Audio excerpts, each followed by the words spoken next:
नमस्कार, आप देख रहे हैं उत्तराखंड का number 1 digital channel Uttarakhand update समाचार। आइए बढ़ते हैं खबरों की ओर।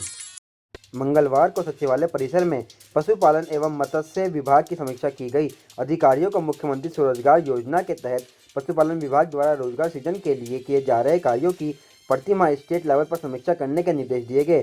साथ ही पशुपालन विभाग के टोल फ्री नंबर 1800-120-8862 का भी शुभारंभ किया गया। आम आदमी पार्टी ने अपने देहरादून स्थित कार्यालय में प्रेस वार्ता का आयोजन कर उत्तराखंड के राष्ट्रीय पर्व इगास पर राष्ट्रीय अवकाश की मांग की है।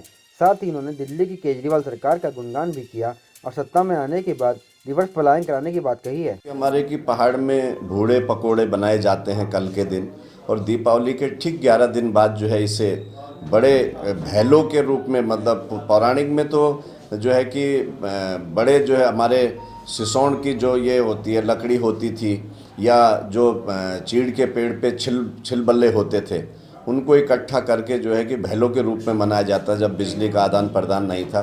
तो आज भी हम चाह रहे हैं कि पौराणिक आस्था के केंद्रों को, मेलों को उत्तराखंड, इसीलिए हमने अलग से मांगा था, बनाया था कि हम अपनी संस्कृति को और अपने संस्कारों को जो है अपने आने वाली पीढ़ी को भी दिखाएं। इसीलिए मांग की है कि कल अगर मुख्यमंत्री जी छुट्टी घोषित करते हैं तो इसको हम और भी अच्छी तरह से भव्य रूप में मना सकते हैं। रुड़की के गंगनहर थाना क्षेत्र के मछली बाजार में दो पक्षों में जोरदार झड़प हुई। ये झड़प धीरे धीरे खूनी संघर्ष में बदल गई। वहीं एक पक्ष का आरोप है कि आधा दर्जन दबंगों ने शोरूम में घुसकर उनके ऊपर धारदार हथियारों से हमला कर दिया, जिसमें शोरूम में मौजूद शोरूम मालिक इमरान सहित 3 लोग गंभीर रूप से घायल हो गए। मौके पर दबंगों को देख आसपास के दुकानदारों में हड़कंप मच गया। वहीं सूचना मिलते ही मौके पर पहुंची पुलिस ने मामले को बामुश्किल शांत कराया और घायलों को मेडिकल के लिए रुड़की के सरकारी अस्पताल भिजवाया। वहीं इस पूरे मामले पर पुलिस का कहना है कि मामला संज्ञान में आया है, तहरीर आने पर दोषियों पर कार्रवाई की जाएगी। वहीं घायलों का प्राथमिक उपचार के लिए रुड़की उप जिला चिकित्सालय में भर्ती कराया गया है, जहां उनकी गंभीर अवस्था को देखते हुए डॉक्टरों ने उन्हें हायर सेंटर के लिए रेफर कर दिया है। लेन देन पे ये मामला हुआ, और जैसे हम वहाँ बीच में पहुँचे तो हमने जो है इनका मामला जो है थोड़ा सा बातचीत कराई, तो उन्होंने जो आपस में बातचीत करके मामला सुलझा के हम चले गए दुकान पे। उसके बाद इनमें क्या बात हुई क्या नहीं हुई, उसके बाद ही जो है काफ़ी सारे जने जो हैं, कोई चाकू लेके, कोई छुरी लेके और कोई का नाम ले जो है तलवार लेके जो है वो आया और उन्होंने इनकी दुकान पर हमला कर दिया।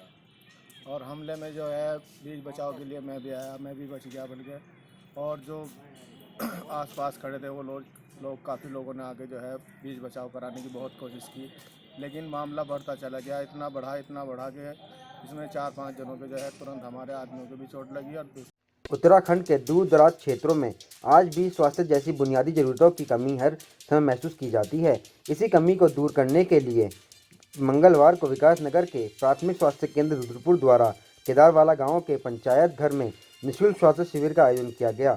इस निःशुल्क स्वास्थ्य केंद्र का मुख्य उद्देश्य है कि रुद्रपुर क्षेत्र के लगभग दर्जनों गाँवों के गरीब ग्रामीणों को इस शिविर का स्वास्थ्य लाभ मिल सके। इस स्वास्थ्य शिविर में लगभग दर्जनों लोगों ने स्वास्थ्य लाभ लिया। रुद्रपुर प्राथमिक स्वास्थ्य केंद्र के डॉक्टरों एवं फार्मासिस्ट स्टाफ द्वारा लोगों का इलाज किया गया और उनको निःशुल्क दवाइयां वितरित की गई।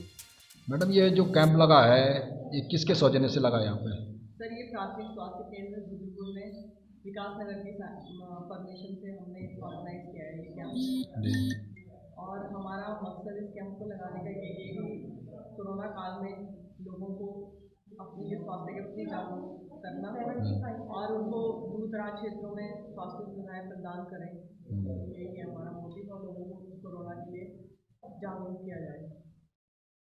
मंगलवार को युवा कांग्रेस देहरादून द्वारा प्रदेश में भाजपा सरकार के राज में व्याप्त अनियमितताओं को देखते हुए सांकेतिक पुतला दहन किया गया। इसमें युवा कांग्रेस देहरादून की मुख्य मांगे प्रदेश में बढ़ती हुई बेरोजगारी पर सरकार द्वारा किसी भी प्रकार का कोई ठोस कदम न उठाया जाना है। कोविड-19 के समय दिन प्रतिदिन लगातार बढ़ते हुए नए मामलों की ओर सरकार बिल्कुल भी ध्यान नहीं दे रही है एवं सरकारी उपक्रमों जैसे रोडवेज, जल निगम आदि विभागों में कई महीनों से कर्मचारियों की तनख्वाह लंबित पड़ी होना विरोध प्रदर्शन के मुख्य मुद्दे रहे। देखिए, जिस प्रकार से पूरे प्रदेश में अनियमितताएं फैली हुई हैं और सरकार जो है इस ओर कोई कदम नहीं उठा रही है, तो उसके विरोध में आज युवा कांग्रेस ने पुतला फूंका है।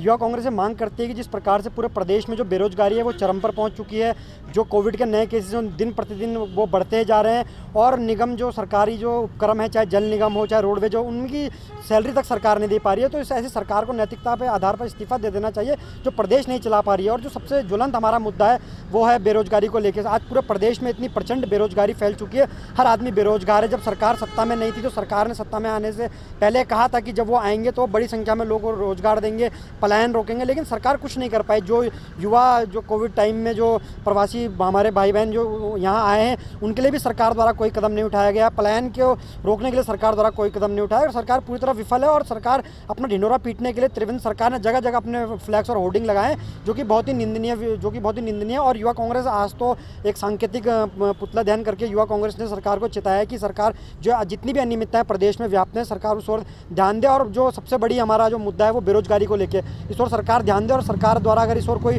ठोस कदम नहीं उठाया जाता तो आज तो हमने एक पुतला दहन नहीं किया, आने वाले समय में युवा कांग्रेस सड़कों पर उतरकर इसका विरोध करेगी, जिसकी पूर्ण जिम्मेदारी इस प्रदेश की भाजपा सरकार की होगी।